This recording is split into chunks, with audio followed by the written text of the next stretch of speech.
کے درمیان بات چیت نہیں ہے۔ ایک مسئلہ ان کا یہ ہے۔ دوسرا مسئلہ بیٹے کی شادی کے سلسلے میں انہوں نے ذکر کیا ہے۔ دیکھیے، بات چیت کا نہ ہونا، یہ تعلقات کا توڑنا بہت برا ہے۔ حدیث میں نبی اکرم صلی اللہ علیہ وسلم فرماتے ہیں، کسی مسلمان کے لیے جائز نہیں کہ اپنے کسی مسلمان بھائی سے 3 دن سے زیادہ تعلق ختم کرے۔ یہ تو عام مسلمانوں کا تعلق ہے، بھائی اور بہن کا تعلق تو اور زیادہ مضبوط ہونا چاہیے۔ اور حدیث میں یہ بھی آتا ہے کہ اللہ تعالیٰ کے سامنے ہر پیر اور جمعرات کو بندوں کے اعمال پیش کیے جاتے ہیں، بہت سوں کی اللہ تعالیٰ مغفرت فرما دیتے ہیں۔ وہ لوگ جو آپس میں تعلق توڑے ہوئے ہیں، ان کے بارے میں اللہ تعالیٰ ارشاد فرماتے ہیں، ان کو رہنے دو، جب تک یہ دونوں آپس میں صلح نہیں کرتے وہاں تک ان کی مغفرت نہیں کی جاتی۔ اس لیے بہت سخت گناہ ہے جس کو قطع تعلق کہا گیا ہے، اور رشتہ داروں کے ساتھ قطع تعلق اور بھی زیادہ گناہ ہے۔ اس کے عمل کے لیے یعنی اس کے لیے دور ہو جائے، اس کے لیے عمل یہ کریں کہ آپ وَأَلَّفَ بَيْنَ قُلُوبِهِمْ لَوْ أَنفَقْتَ مَا فِي الْأَرْضِ جَمِيعًا مَا أَلَّفْتَ بَيْنَ قُلُوبِهِمْ وَلَكِنَّ اللَّهَ أَلَّفَ بَيْنَهُمْ إِنَّهُ عَزِيزٌ حَكِيمٌ۔ یہ سورہ توبہ ہے، سورہ انفال ہے، پارہ نمبر 10 میں تیسرے رکوع میں یہ آیت ہے انشاءاللہ، چوتھے رکوع میں اس آیت ہے وَأَلَّفَ بَيْنَ قُلُوبِهِمْ۔ ترجمہ اس کا یہ ہے، اللہ تعالیٰ نے تمہارے دلوں کے درمیان جوڑ پیدا کر دیا، اور اگر تم خرچ کرتے جو کچھ بھی زمین میں ہے پھر بھی ان کے درمیان محبت پیدا نہیں کر سکتے تھے، اللہ نے محبت پیدا کر دی۔ بس یہ آیتوں کو پڑھ کر آپ روزانہ 41 ٹائمز پڑھیں، شروع میں آخر میں 11 مرتبہ درود شریف، اور اس کے بعد دعا کریں اللہ تعالیٰ ان دونوں کے درمیان محبتیں پیدا فرمائیں۔ اسی طرح اگر شوہر کے ساتھ تعلق اس طرح پر ہے تب بھی یہ دعا پڑھ سکتے ہیں، اور ساتھ میں وہ افراد جو گھر میں کھانا کھاتے ہیں ان کے لیے بسم اللہ الرحمن الرحیم 11 مرتبہ پڑھ کے ہر کھانے پر دم کر دیں، انشاءاللہ اللہ تعالیٰ ان کے درمیان محبتیں پیدا فرمائے گا۔ ایک اور کال لے لیتے ہیں۔ السلام علیکم ورحمۃ اللہ وبرکاتہ۔ وعلیکم السلام۔ جی فرمائیں۔ I'm just wanting to know about Ayatul Karima, when you can read it. Can you read it without wuzu, and can you read it any time of the day as well? Okay انشاءاللہ۔ السلام علیکم ورحمۃ اللہ۔ اور ایک کال کو شامل programme کرتے ہیں۔ ہلو، السلام علیکم ورحمۃ اللہ وبرکاتہ۔ وعلیکم السلام۔ میں نے یہ کہنا تھا، کچھ میرے کان بہت بجتے ہیں، شان کرتے ہیں، کچھ پڑھنے کے لیے بتائیں گے؟ ٹھیک ہے انشاءاللہ بتاتے ہیں۔ ہاں جی، السلام علیکم ورحمۃ اللہ وبرکاتہ۔ اور ایک کال کو شامل کرتے ہیں پروگرام میں۔ السلام علیکم ورحمۃ اللہ وبرکاتہ۔ وعلیکم السلام ورحمۃ اللہ وبرکاتہ۔ میں ایک سوال پوچھنا ہے آپ کو۔ جی جی فرمائیے۔ جی، جو 11ویں لوگ دیتے ہیں یہ کیا چیز ہے اور دینی چاہیے یا؟ ٹھیک ہے انشاءاللہ بتاتے ہیں۔ اوکے، اللہ حافظ۔ السلام علیکم ورحمۃ اللہ۔ اور ایک کالر موجود ہیں لائن پر۔ السلام علیکم ورحمۃ اللہ وبرکاتہ۔ اور ایک کال لے لیتے ہیں۔ السلام علیکم ورحمۃ اللہ وبرکاتہ۔ وعلیکم السلام۔ ٹھیک ہو مفتی صاحب؟ الحمدللہ، آپ کیسی ہیں؟ جی ٹھیک ٹھاک۔ مفتی صاحب دعا بھی کریا سنے اج جیرو واسطے، انہاں کی ارتھرائٹس ہے، بہت تکلیف ہے نے، تے جڑا نالے حضور پاک اور نہ دل ہے انہاں دی زیارت ہے، تے کیڑا درود شریف پڑھنا چاہیے نہ جے زیارت وچ اچھنا؟ انشاءاللہ بتاتے ہیں، جی آپ دیکھتے رہیں۔ السلام علیکم ورحمۃ اللہ۔ وعلیکم السلام۔ اور ایک کالر لائن پر موجود ہے۔ السلام علیکم ورحمۃ اللہ وبرکاتہ۔ جی مفتی صاحب ٹھیک ہے آپ؟ جی الحمدللہ، آپ کیسی ہیں؟ الحمدللہ۔ آپ نے ابھی بتایا تھا کمر کے درد کے بارے میں، وہ اگر دوبارہ بتا دیں کہ کون سی سورہ تھی؟ ٹھیک ہے انشاءاللہ پھر سے آپ نوٹ کر لینا، بتا دیں گے۔ اور دوسری بات یہ، کبھی قبر کے بارے میں آپ نے حساب کتاب کے بارے میں یہ بتایا ہے کہ جو حدیث میں آتا ہے کہ فلاں کو اس شکل میں دیکھا گیا، فلاں کو یہ عذاب ہوتے ہوئے دیکھا گیا، تو وہ پھر قبر کا عذاب تو برحق ہے، یہ بھی سننے میں آیا ہے، تو اس کے بارے میں بتا دیجیے۔ ٹھیک ہے انشاءاللہ۔ جزاک اللہ خیر۔ السلام علیکم۔ اور ایک کال کو شامل کرتے ہیں۔ السلام علیکم ورحمۃ اللہ وبرکاتہ۔ جی آپ ٹی وی کی آواز بند کر دیں۔ جی میں نے کتنی دیر سے ہو رکھا ہوا، مفتی صاحب کو کسی نے سوال کیا تھا کہ جب انسان قبر میں جائے گا تو اس کو حساب ہوگا کہ نہیں ہوگا، تو مفتی صاحب نے بتایا پر میں مس کر گئی، پلیز دوبارہ ریپیٹ کریں گے؟ ٹھیک ہے انشاءاللہ بتاتے ہیں۔ السلام علیکم ورحمۃ اللہ۔ اور ایک کال کو شامل کرتے ہیں۔ السلام علیکم ورحمۃ اللہ وبرکاتہ۔ جی آپ ٹی وی کی آواز بند کر دیں۔ السلام علیکم۔ وعلیکم السلام۔ ہیلو جی فرمائیے۔ قاری صاحب یہ پوچھنا ہے سجدہ دی مطلب جڑی آیت تسی دسے پڑھنے کتنے دن پڑھنے ہیں؟ ایک مرتبہ، مطلب کون ایک ہی مرتبہ پڑھ کے سجدہ کرنا ہے۔ سجدے کی آیت پڑھنا کتنے دن ہے؟ جب بھی آپ دعا کرنا چاہیں، ایک دن بھی پڑھ سکتے ہیں، 3 دن بھی پڑھ سکتے ہیں، جتنے جب دعا کرنا ہے آپ کو یہ کریں۔ ٹھیک ہے۔ ٹھیک جی۔ السلام علیکم ورحمۃ اللہ۔ وعلیکم السلام۔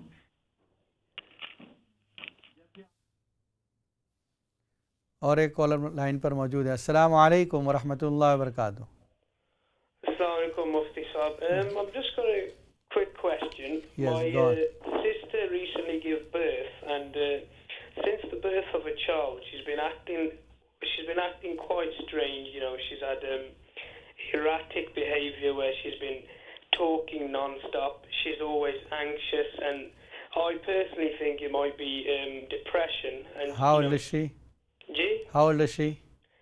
She's 29. Okay. And she's always got, we personally think it's depression, and you know she's always getting emotional, and we're just wondering, is there some sort of ayat that we could read or some? جی انشاءاللہ بتاتے ہیں۔ السلام علیکم ورحمۃ اللہ وبرکاتہ۔ اور ایک کال موجود ہے۔ السلام علیکم ورحمۃ اللہ وبرکاتہ۔ وعلیکم السلام ورحمۃ اللہ وبرکاتہ۔ جی میرا سوال ہے کہ ابھی آپ نے بتایا تھا نا کہ کھانے کے اوپر بسم اللہ کس طرح پڑھنا ہے، وہ پلیز بتا دیں۔ اور دوسرا یہ کہ وہ بچی 2 سال کی ہے تو اس کو اسکول میں جانا ہے، تو اس ایریے میں اس کو، میری بیٹی کو گھر چاہیے۔ جی ابھی آپ کا وہی اس کا نمبر آ رہا ہے ابھی۔ اور ایک اور سوال میں بعد میں کروں گی انشاءاللہ تعالیٰ۔ ٹھیک ہے۔ السلام علیکم۔ آپ کا پرسنل نمبر ہے؟ نہیں، پرسنل نمبر نہیں بتاتے۔ ٹھیک ہے۔ السلام علیکم ورحمۃ۔ اور ایک کالر لائن پر موجود ہے۔ السلام علیکم ورحمۃ اللہ وبرکاتہ۔ جی وعلیکم السلام ورحمۃ اللہ وبرکاتہ۔ مفتی صاحب کیسے ہیں؟ الحمدللہ خیریت سے، آپ کیسی ہیں؟ مفتی صاحب نا میں پوچھنا تھا آسان سا کوئی طریقہ استخارہ کا بتا دوں، جی میں خود کر لوں۔ ٹھیک ہے انشاءاللہ بتاتے ہیں۔ جی اللہ حافظ۔ اور ایک کالر لائن پر موجود ہے۔ السلام علیکم ورحمۃ اللہ وبرکاتہ۔ جی آپ لائن پر ہیں، فرمائیے۔ ہیلو السلام علیکم۔ وعلیکم السلام ورحمۃ اللہ وبرکاتہ۔ کیسے ہیں مفتی صاحب؟ ٹھیک ٹھاک؟ الحمدللہ، آپ کیسی ہیں؟ ہاں ٹھیک ہے مفتی صاحب، جو آپ نے مجھے لفظ بتائے تھے جو میرے باڈی کے اندر چیزیں چلتی تھیں، جی اور اپنے پڑھنے کے لیے مجھے صورتیں میں ماشاء اللہ مجھے اتنا فرق پڑا ہے، اور میں یہ دوسروں کو بھی بتاتی ہوں، لیکن مجھے بہت زیادہ فرق ہے۔ میں آپ کا تھینک یو، شکریہ ادا کرنا چاہتی ہوں۔ الحمدللہ، اللہ کا شکر ہے۔ جی اور ایک بات اور کہنا چاہتی ہوں، میرے بیٹے نے نا شادی کی ہے نا کسی سنگھ لڑکی کے ساتھ، اس کو مسلم کی ہے، مسلم کر کے اس کو ساتھ شادی کی ہے، تو لیکن اب مجھے یہ بتائیں میں ان کو نماز وغیرہ کھانی ہے تو سب سے پہلے میں کیا اس کو پڑھانا شروع کروں، کیونکہ میں گھر میں میرے پاس ٹیسٹ نہیں ہے، تو پھر میں اس کو کیا میں سکھاؤں؟ سب سے پہلے پلیز مجھے یہ بتا دیں۔ وہ آپ کے ساتھ رہتی ہے؟ ہاں جی، میرے بیٹے نے اس کو مسلمان کر کے کی شادی کی۔ ٹھیک ہے انشاءاللہ بتاتے ہیں۔ تو آپ مجھے یہ بتائیں کہ اس کا کیا ذرا مسلمان کر کے، اس کو بھی شوق تھا مسلمان ہونے کا۔ ماشاءاللہ، ٹھیک ہے۔ السلام علیکم ورحمۃ۔ وعلیکم السلام۔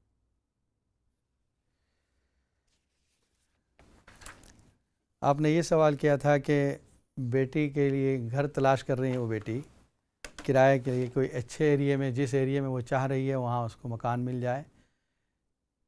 اس کے لیے سورہ اعراف پارہ نمبر 8، سورہ اعراف کی آیت نمبر 10 جو ہے، اس کو پڑھیں روزانہ 100 مرتبہ، شروع میں آخر میں 11 مرتبہ درود شریف پڑھیں، تو انشاءاللہ آپ کی بیٹی کو اس ایریے میں اچھا مکان مل جائے گا۔ حق تعالی شان اس کو اچھا مکان عطا فرمائے، ہم یہ بھی دعا کرتے ہیں۔ دوسرا جو سوال کیا تھا کہ ایک نواسا ہے، ہماری بہن نے سوال کیا کہ نواسا 8 سال کا ہے، اس کے چشمے کے گلاسز کے نمبر بہت ہیں۔ دیکھیے اس کے لیے روزانہ سورہ قاف پارہ نمبر 26، اس صورت کے اندر آیت نمبر 22 ہے، 22 نمبر کی آیت ہے، جس کا ترجمہ ہے فَكَشَفْنَا عَنْكَ غِطَاءَكَ فَبَصَرُكَ الْيَوْمَ حَدِيدٌ، ہم نے ہٹا دیے تجھ سے پردے اور تیری آنکھیں اب تیز ہو گئیں۔ یہ قرآن مجید کی آیت کا ٹرانسلیشن ہے، ترجمہ ہے۔ سورہ قاف آیت نمبر 22، 22 نمبر کی آیت 26 پارے میں اس آیت کو روزانہ پڑھ کر 11 مرتبہ پڑھیں اور اس کی آنکھوں پر دم کر دیں، چاہے صبح میں، چاہے شام میں، چاہے ایک سے زیادہ مرتبہ یہ کرتی رہیں، اور یہ آیت اس کو سکھا دیں اور وہ خود بھی اپنے طور پر پڑھ کر دم کرے، ہاتھ پر دم کرے اور پھر آنکھوں پر پھیر لے، تو انشاءاللہ اس کی وجہ سے اس کا یہ نمبر کم ہوتے جائیں گے اور آنکھیں مضبوط ہوتی چلی جائیں گی۔ استغفار کے بارے میں پوچھا کہ استغفار میں کیا ہے؟ دیکھیے، استغفرہ کے معنی ہوتے ہیں مغفرت چاہنا، مغفرت مانگنا۔ تو ہم جب اللہ سے مغفرت چاہتے ہیں، اس کے لیے جو شارٹیسٹ ہے، سب سے کم جو ہے وہ ہے استغفر اللہ، اے اللہ میں تجھ سے اپنے گناہوں کی معافی چاہتا ہوں۔ اور اگر تھوڑا لمبا پڑھنا چاہیں، استغفر اللہ ربی من کل ذنب و اتوب الیہ، اے اللہ میں اپنے تمام گناہوں کی معافی چاہتا ہوں اور تیرے طرف توبہ کرتا ہوں۔ یہ اگر بڑا یاد ہو جائے تو، ورنہ شارٹ میں استغفر اللہ یوں پڑھتے ہیں، صرف استغفار نہیں پڑھتے، بلکہ یہ جملہ جو ہے، جس طرح اللہ اکبر ایک جملہ ہے اس کو ہم کہتے ہیں تکبیر، اسی طرح سبحان اللہ ایک جملہ ہے اس کو تسبیح کہا جاتا ہے، اس طرح استغفر اللہ ایک جملہ ہے اس کو استغفار کہا جاتا ہے شارٹ میں۔ دوسرا آپ کا یہ سوال تھا کہ بھائی بہن کو جس طرح اگر وہ مستحق ہے تو ہم زکوٰۃ دیتے ہیں، کیا اس کو صدقہ بھی دے سکتے ہیں؟ تو اس کا جواب یہ ہے کہ ہاں دے سکتے ہیں۔ جو لوگ زکوٰۃ کے مستحق ہیں ان کو صدقہ دینا بھی جائز ہے، صدقے کا کوئی الگ مستحق نہیں۔ اگر بھائی بہن وہ مستحق زکوٰۃ ہیں تو آپ ان کو صدقات بھی دے سکتے ہیں۔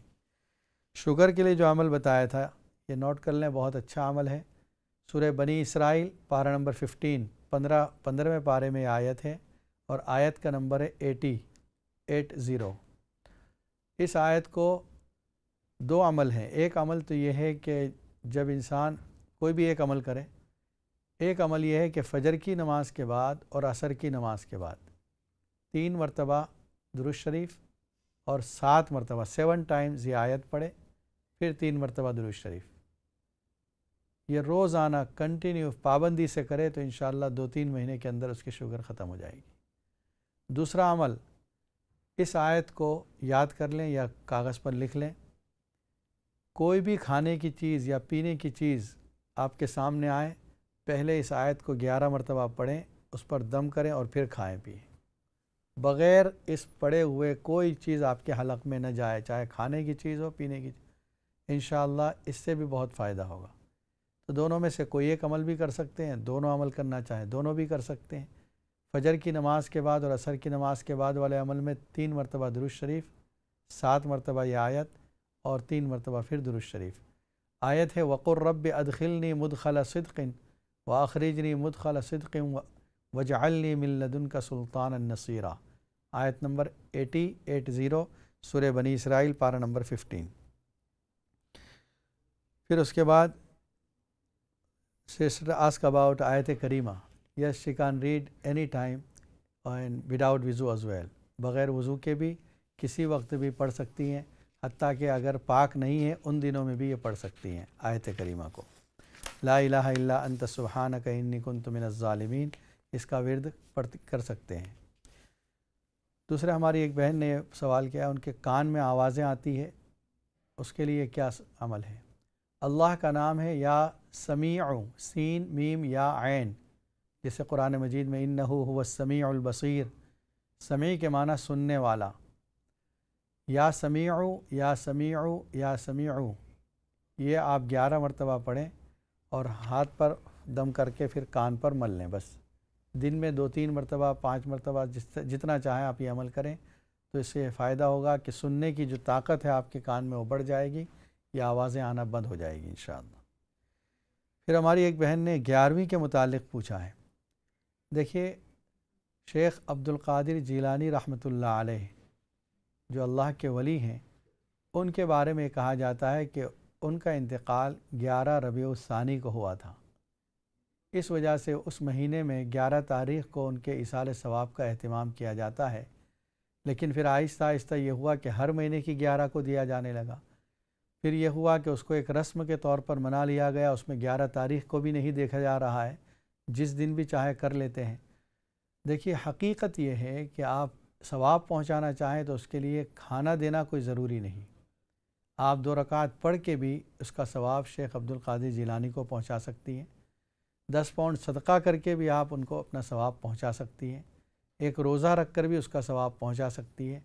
لیکن یہ کھانے کا سلسلہ جاری کر دیا ہے اور وہ کھانا کھلانے ہی کو ثواب سمجھا جا رہا ہے.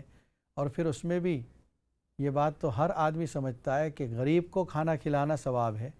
آپ مالداروں کے گھروں میں کھانا بھیج رہی ہیں، مالداروں کو کھلا رہی ہیں، جو پیٹ بھرے ہوئے لوگ ہیں، جن کے ہاں اتنا کھانا ہے کہ وہ آپ کے کھانے کو بن میں ڈال رہے ہیں، پھر ثواب کیسے ملے گا؟ وہ لوگ جو کھانے کے لیے محتاج ہیں، جن کو رات کو بغیر کھائے سونا پڑ رہا ہے، بھوکے ہیں، ان کو کھانا پہنچائیں اور پھر ثواب کی امید رکھیں تو یہ بالکل بجا ہے. اور ابھی اس وقت دنیا کے اندر مسلمانوں کی جو حالات چل رہی ہے، آپ دیکھتے ہیں اس پروگرام کے بعد بھی جہاں جہاں آپ کو بتایا جاتا ہے کہ الخیر والے کہاں کہاں کام کر رہے ہیں، کتنے ایسے لوگ ہیں جو ایک وقت کے کھانے کے محتاج ہیں. تو ان لوگوں تک پہنچایا جائے اور اس کا ثواب یہ امید رکھیں کہ اے اللہ میں نے جو صدقہ دیا ہے، میں نے جو کھانا دیا ہے، اس کا ثواب شیخ عبد القادر جیلانی کو پہنچا دیا جائے. اور اس میں خرابی ایک اور آ گئی ہے کہ جو 11ویں کا نیاز وغیرہ دیتے ہیں وہ یہ سمجھتے ہیں کہ اس میں نفع ملے گا، اور اگر ہم نے نہیں دیا تو ہم کو نقصان اٹھانا پڑے گا سال بھر. یہ عقیدہ شرک کا عقیدہ ہے. شیخ عبد القادر جیلانی نہ نفع پہنچا سکتے ہیں نہ نقصان پہنچا سکتے ہیں. اللہ کی ذات نفع نقصان پہنچانے والی ہے. اس لیے بہت سی اس میں خرافات آ گئی ہیں. بہتر یہ ہے کہ آپ یا تو عبادت کر کے اس کا ثواب پہنچائیں یا صحیح جگہ پر خرچ کر کے اس کا ثواب پہنچائیں. پھر ہماری ایک بہن نے جوڑوں کے درد کے لیے پوچھا ہے. جوڑوں کے درد کے لیے اس سے پہلے بتایا تھا پیروں کا درد ہو تو اہدنا الصراط المستقیم پڑھیں اور اس پر دم کریں. اور اگر آپ کے ہاتھوں میں درد ہے تو سورہ شعراء پارہ نمبر 19 اس میں ایک آیت ہے وَإِذَا بَطَشْتُمْ بَطَشْتُمْ جَبَّارِينَ. اس آیت کو ہاتھوں پر دم کریں پڑھ کر اور ہاتھ پر مل بھی لیں تو انشاءاللہ یہ جوڑوں کا درد اچھا ہو جائے گا. زیارت کے لیے نبی اکرم صلی اللہ علیہ وسلم کی زیارت کی تمنا ہے. درود شریف زیادہ سے زیادہ پڑھیں. کوئی بھی درود شریف آپ پڑھ سکتی ہیں. خاص طور پر عشاء کی نماز کے بعد درود شریف پابندی سے پڑھتی رہیں اور وضو کر کے سوئیں تو انشاءاللہ زیارت نصیب ہوگی. کمر کے درد کے لیے جو عمل بتایا تھا اس سے پہلے ایک عمل بتا چکا ہوں. کمر کے درد کے لیے سورہ مؤمنون کی لاسٹ 4 آیتس 4 آخری آیتیں 18واں پارہ سورہ مؤمنون، اس کو پڑھ کر ہاتھ پہ دم کریں اور کمر پہ اس کو مل لیں تو انشاءاللہ یہ درد چلا جائے گا. قبر کا عذاب جو آپ نے بتایا، قبر کا عذاب نبی اکرم صلی اللہ علیہ وسلم سے جو ارشاد ہے کہ یہ جو عذاب ہے یہ قبر کا عذاب ہے. حساب و کتاب کے بعد جو عذاب ہوگا وہ جہنم کا عذاب ہوگا. تو قبر میں بھی عذاب ہے. قرآن مجید میں قبر کا عذاب ثابت ہے. جہاں پر فرعون کا تذکرہ ہے اللہ تعالیٰ نے فرمایا النار یعرضون علیہا غدوا وعشیا. جہنم ان کے سامنے پیش کی جاتی ہے صبح اور شام. اور آگے فرمایا وَيَوْمَ تَقُومُ السَّاعَةُ أَدْخِلُوا عَلَى فِرْعَوْنَ أَشَدَّ الْعَذَابِ. جس دن قیامت قائم ہوگی ان کو سخت عذاب میں داخل کیا جائے گا. تو یہ عذاب جو قبر ہے یہ الگ عذاب ہے اور عذاب قیامت یہ الگ عذاب ہے. اور قبر میں حساب و کتاب جو ٹیسٹ کے سوالات ہیں وہ 3 سوال کے بعد ہی پھر سلسلہ شروع ہو جاتا ہے. یعنی اگر اس نے جواب صحیح دیے ہیں تو اس کے لیے قبر جنت کے باغوں میں سے ایک باغ بن جاتی ہے، سکون سے رہتا ہے. اور اگر اس نے جواب صحیح نہیں دیے ہیں تو پھر اس کے لیے عذاب کا سلسلہ جاری ہو جاتا ہے. بسم اللہ کا جو عمل بتایا تھا ایک اور بھائی نے he was asking about his sister کہ وہ 29 کی ہے اور ایسا لگتا ہے کہ اس پر ڈپریشن ہے. ڈپریشن کے لیے ایک عمل تو یہ کریں کہ درود شریف زیادہ پڑھیں اور الم نشرح لک صدرک ووضعنا عنک وزرک. یہ سورت جو ہے پوری سورت یہ 11 مرتبہ سورت پڑھ کر پانی پہ دم کر کے پلائیں ان کو یا کھانے پر دم کر کے وہ کھلائیں. اور ایک عمل یہ ہے کہ جب آپ وضو کرتی ہیں یعنی وہ آپ کی بہن جب وضو کرے تو انگلیوں کے اندر ہاتھوں کی انگلیوں میں بھی اور پیروں کی انگلیوں میں بھی خلال اچھی طرح کرے، ہاتھوں کی انگلیوں میں بھی خلال کرے، پیروں کی انگلیوں میں بھی خلال کرے۔ یہ جو الٹے ہاتھ کی چھوٹی انگلی ہے اس سے اس کو اچھی طرح تمام انگلیوں کے بیچ میں جو ہے خالی جگہ گیپس اس میں خلال کرے، اس سے ڈپریشن ختم ہو جائے گا انشاءاللہ۔ بسم اللہ والا جو عمل ہے وہ یہ ہے کہ ہر کھانے پر 11 مرتبہ بسم اللہ الرحمن الرحیم اس طرح پڑھے، بسم اللہ الرحمن الرحیم، بسم اللہ الرحمن الرحیم 11 مرتبہ، اور پھر پھونک مار دیں، چاہے وہ کھانے کی چیز ہو یا پینے کی چیز ہو۔ استخارے کا آسان طریقہ خود حدیث میں مروی ہے، وہ یہ ہے کہ جب رات میں سونے کا ارادہ کریں اس وقت وضو کر کے 2 رکعت نماز پڑھیں۔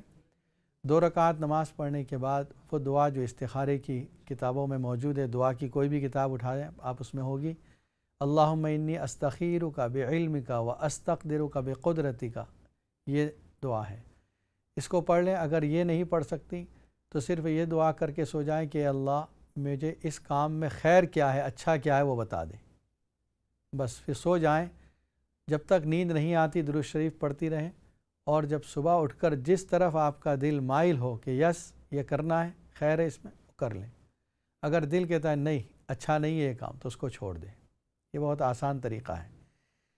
اس کے بعد ہماری ایک بہن نے فون کیا کہ ان کے بیٹے نے ایک غیر مسلم لڑکی کو مسلمان کیا اور اس کے ساتھ شادی کی ہے۔ اچھا ہے ایک فرد اسلام میں داخل ہوا، حق تعالیٰ سے دعا ہے کہ حق تعالیٰ اس کو اسلام پر استقامت عطا فرمائے، جمائے، اور اسلام کے اوپر پوری طرح عمل کرنے کی توفیق عطا فرمائے۔ حدیث میں آتا ہے الاسلام یہدم ما کان قبلہ، اس لڑکی کے لیے جس نے ابھی اسلام قبول کیا ہے یہ خوشخبری ہے کہ پچھلی زندگی کے اس کے تمام گناہ معاف کر دیے گئے، اب اس کے بعد اس کی نئی زندگی شروع ہو گئی۔ جب سے اس نے کلمہ پڑھا ہے یہاں سے اس کی نئی زندگی شروع ہو گئی ہے۔ اس کو آپ کوشش کریں آہستہ آہستہ نماز سکھائیں، جب تک وہ نماز سیکھ رہی ہے آپ کے ساتھ کھڑی رہ کر صرف کاپی کرتی رہے، اور جو ذکر یاد کر رہی ہے وہ اپنی پڑھتی رہے، انشاءاللہ اس کو نماز کا ثواب ملے گا اور آپ کو دین سکھانے کا ثواب ملے گا۔ جب تک یاد نہیں ہوتا اس سے کہیں صرف اللہم اغفر لی یا رب اغفر لی اتنا پڑھتی رہے، اور پھر آہستہ آہستہ سب اذکار اس کو یاد کرائیں۔ الحمد شریف ہے، سورہ قل هو اللہ احد، انا اعطیناک الکوثر، یہ صورتیں چھوٹی چھوٹی یاد کرائیں تو انشاءاللہ آپ کے گھر میں ہدایت کا ماحول بھی ہو جائے گا۔ ناظرین کرام، اس وقت آپ دیکھ رہے ہیں اقرا ٹی وی پر لائیو Q&A کا پروگرام۔ مفتی محمد اشفاق آپ کی خدمت میں حاضر ہیں۔ آج جو گفتگو ہو رہی تھی سورہ بلد کے تعلق سے، سورہ بلد میں اللہ تعالیٰ نے شروع میں قسم کھائی بلد مکہ مکرمہ کی، اس کے بعد اللہ نے اپنے احسانات جو انسان پر تھے اس کو ذکر فرمائے، الم نجعل لہ عینین ولسانا وشفتین وہدیناہ النجدین۔ اس کے بعد کہا کہ مسکینوں کو کھانا کھلانے کی بڑی فضیلت ہے۔ سورہ مدثر میں اللہ فرماتے ہیں وَلَمْ نَكُ نُطْعِمُ الْمِسْكِينَ، جس وقت جہنمیوں سے پوچھا جائے گا ما سلککم فی سقر، یہ جہنم میں کیوں تم کو آنا پڑا، وہ کہیں گے ہم نماز نہیں پڑھتے تھے اور مسکینوں کو کھانا نہیں کھلاتے تھے۔ سورہ ماعون کے اندر فَوَيْلٌ لِّلْمُصَلِّينَ الَّذِينَ هُمْ يُرَاءُونَ وَيَمْنَعُونَ الْمَاعُونَ وَلَا يَحُضُّ عَلَىٰ طَعَامِ الْمِسْكِينِ، کہ مسکینوں کو کھانا کھلانے پر نہیں ابھارتا۔ اسی طرح وَلَا تَحَاضُّونَ عَلَىٰ طَعَامِ الْمِسْكِينِ، اس سے پہلے والی سورت سورہ فجر کے اندر بھی ہے مسکین کو کھانا کھلانے کی ترغیب دی گئی، اور یہاں پر بھی مسکین کو کھانا کھلانے کی ترغیب دی۔ اس میں یتیم ہو تو اور زیادہ ثواب ہے، ورنہ ہر مسکین محتاج اس کو کھلانے پر ثواب ہے۔ اور پھر آگے فرمایا ثم كان من الذين آمنوا وتواصوا بالصبر وتواصوا بالمرحمة، پھر وہ لوگ جو ایمان لائے اور آپس میں صبر کرتے رہے اور ایک دوسرے کو رحم کی تلقین کرتے رہے، اولئک اصحاب المیمنہ، یہ دائیں ہاتھ والے ہیں، جنتی ہیں۔ والذین کفروا بآیاتنا هم اصحاب المشأمہ، جنہوں نے ہماری آیتوں کا انکار کیا وہ بائیں ہاتھ والے ہیں، جہنمی ہیں۔ علیہم نار مؤصدہ، ان پر جہنم کو بند کر دیا جائے گا۔ حق تعالی شانہ ہمیں نیک اعمال کی توفیق عطا فرمائے، ہر شر سے ہر برائی سے ہماری حفاظت فرمائے۔ اللہ تعالیٰ جو پریشان حال ان کی پریشانیوں کو دور فرمائے اور ہم سب کی جائز حاجتوں کو حق تعالی شانہ پورا فرمائے۔ سبحان ربک رب العزت عما یصفون وسلام علی المرسلین والحمد للہ رب العالمین۔ السلام علیکم ورحمۃ اللہ وبرکاتہ۔